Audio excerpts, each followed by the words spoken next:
Hey everyone, I'll show you how to reset your oil change or vehicle change, whatever light you have on for BMW. It's the 2015 428, but it's pretty much same for all three series from like 2012 till like 2017. So make sure the car is completely off.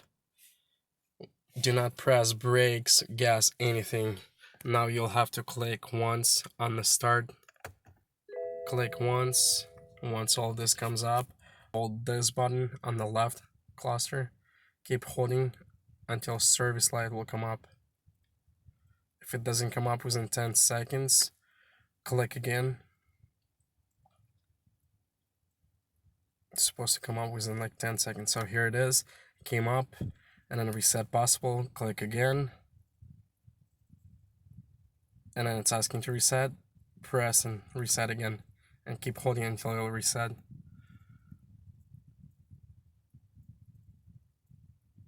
So here it is. It just reset the light, and right here, as you can see, it's completely like reset.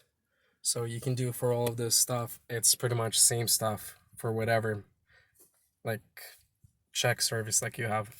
Thanks for watching. If you like this video, please like and subscribe for more videos, and bye bye.